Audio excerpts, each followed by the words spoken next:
Cheer the fuck up, you beautiful loser. Sincerely signed, you.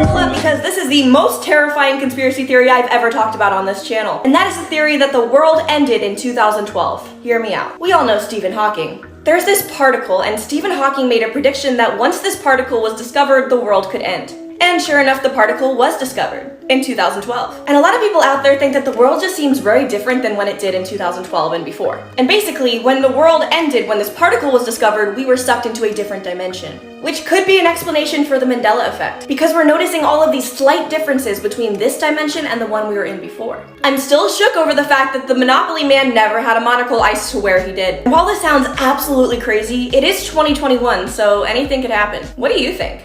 Just stumbled upon the biggest conspiracy of 2021. It has been well documented that people who suffer from anxiety tend to watch the same shows over and over because they provide a sense of safety and security. But on the 1st of this year, Netflix took The Office off of their streaming platform. This means that Netflix wants you to be anxious. Funny thing is, Netflix don't know how petty I am, so I found a way to get The Office back. First, you're gonna click this link in my bio, then you're gonna press Netflix hack. Now, once you download and press free trial, you're gonna scroll down to United Kingdom, select it, and once you see green up here, you're good. Congratulations, you just hacked Netflix. Now you can watch The Office, Brooklyn Nine-Nine, or you can watch SpongeBob or the Minions, whatever you want. You're welcome. I'm about to go kick this door. Bro, if aliens aren't real, explain these paintings. We're gonna start with this one because this one threw me the most off guard. What the fuck is this? Saucers? Is that what they are? More saucers. I know y'all see this.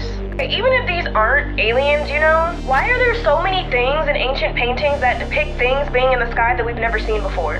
So while coming across all these pictures, I also ran into something called the ancient astronaut theory, which is a theory basically that aliens came down a long time ago and made communication with humans. And this is the reason for a lot of the advanced technology that some people had back then, a reason for a lot of the cultures, and a reason for a lot of the religions that took place back then, or some of the cultures and religions that still take place now, which is a very interesting theory. And the fact that there are like so many paintings, old ass paintings, to back this theory up kinda makes me wonder.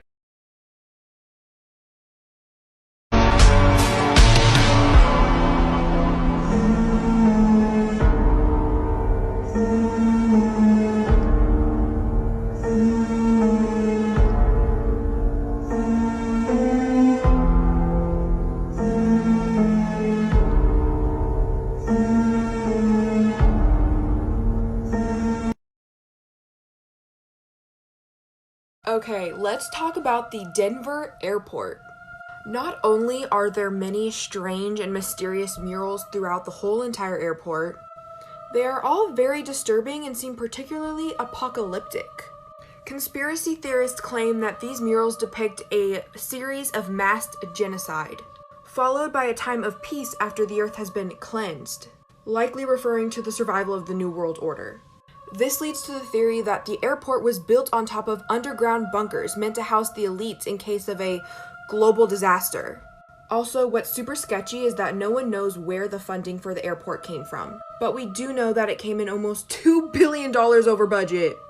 The dedication cornerstone mentions the New World Airport Commission as a contributor, an organization that has no record of existing before or since. Whether you believe this theory or not, these murals do depict mass extinction. And why would you have that in an airport? It makes no— Okay, let's talk about the Hollow Earth theory. Since the 14th century, theories about the Hollow Earth have been very common.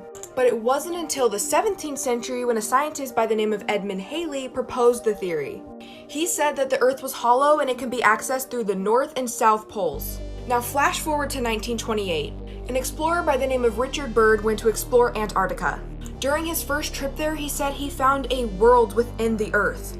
Allegedly, he had recorded film of his 2 trips he took there. The film showed various mountains, rivers, trees, all within the Earth. He had wrote in his journal that the inside temperature was 74 degrees and that he had traveled 17 miles overlooking mountains, rivers, animals. He described animals of huge size, comparing them to woolly mammoths. He eventually found a civilization and was greeted by advanced aircraft. They forced him to land his plane and then took him to meet the king and queen of the civilization. They even told him they were worried about the surface because of nuclear testing.